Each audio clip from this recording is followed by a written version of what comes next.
দেখা গৈছে ভাৰতীয় জনতা পাৰ্টি আপোনাৰ জিলা সভাপতি হিচাপে উপস্থিত আছে বগুড়া সমষ্টিৰ ভাৰতীয় বিধায়ক বিশেষ কুমাৰ ডাঙৰীয়া প্ৰথমবাৰৰ বাবে মৰং মৈদান আমি প্ৰথমবাৰৰ কাৰণে দেখিবলৈ পাইছোঁ।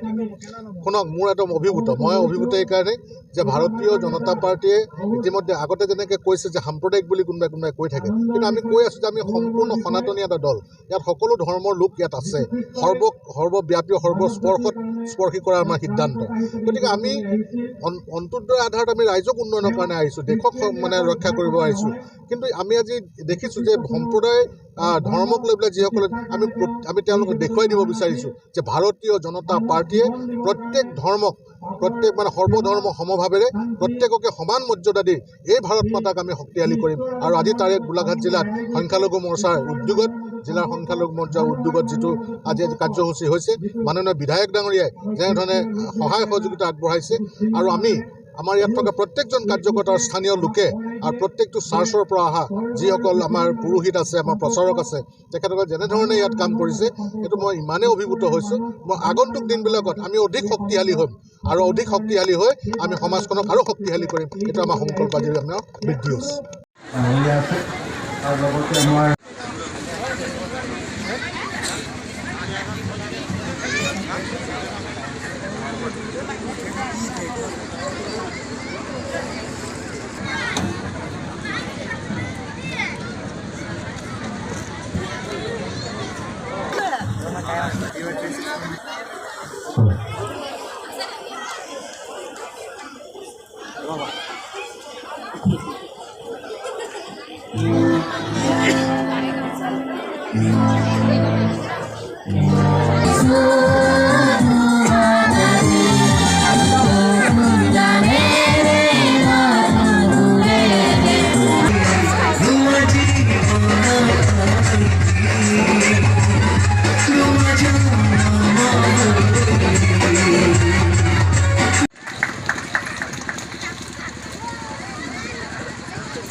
গোলাঘাট সমিতিৰ উদ্যোগত আজি উদযাপন হোৱা এই বিশেষ কাৰ্যসূচীত সহপ্ৰভু আমাৰ যি মুখ্য অতিথি হিচাপে আজি আমাৰ ৯৪ নং বিধানসভা সমষ্টিৰ সৰুপথাৰ বিধানসভা সমষ্টিৰ বিধায়ক মহোদয় আমাৰ মাজত প্ৰভু উপস্থিত আছে।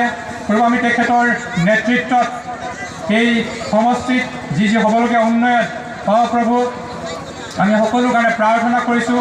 প্ৰভু তেখেতক এনেকুৱা জ্ঞান শক্তি সামৰ্থ্যৰে পৰিপূৰ্ণ কৰা, যাৰ যোগেদি তেওঁ প্ৰভু কেৱল এই সৰুপথাৰ বিধানসভা সমষ্টি নহয়, আগন্তুক দিনত প্ৰভু তেওঁ এটা বহল পৰ্যায়লৈ ৰাজ্যিক পৰ্যায়লৈ প্ৰভু আগুৱাই যাবৰ কাৰণে আৰু বিভিন্ন দায়িত্ববিলাক যি গধুৰ দায়িত্ববিলাক তেওঁৰ এতিয়া আছে আৰু আগলৈকো নিষ্ঠাৰে সততাৰে তাক আগুৱাই নিব, পালন কৰি প্ৰভু।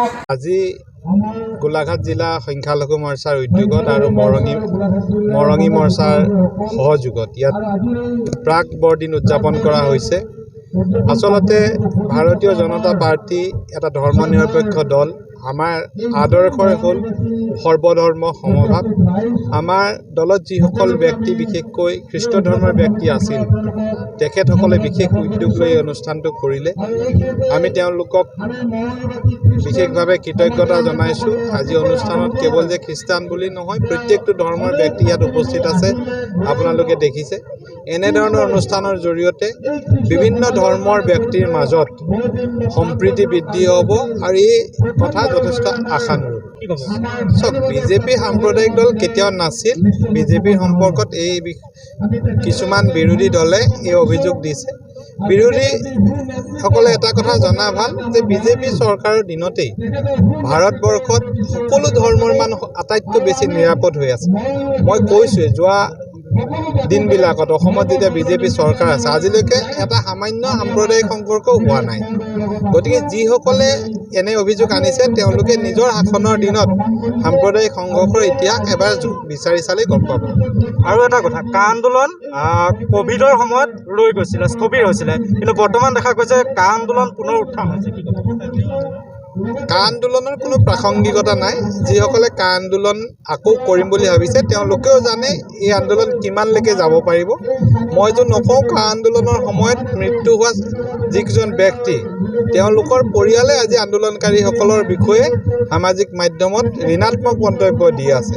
গতিকে তেওঁলোকৰ সম্পৰ্কত বেলেগকৈ মোৰ ক'ব লগা নাই। কা আন্দোলন পূৰ্বতে আছিলে নিৰ্বাচন কেন্দ্ৰিক, বিধানসভা নিৰ্বাচনৰ প্ৰতি লক্ষ্য ৰাখি তেওঁলোকে আন্দোলনৰ জৰিয়তে ৰাজপাট দখল কৰিব বিচাৰিছিল আৰু অসমৰ জনসাধাৰণে তেওঁলোকক বিমুখ কৰিলে।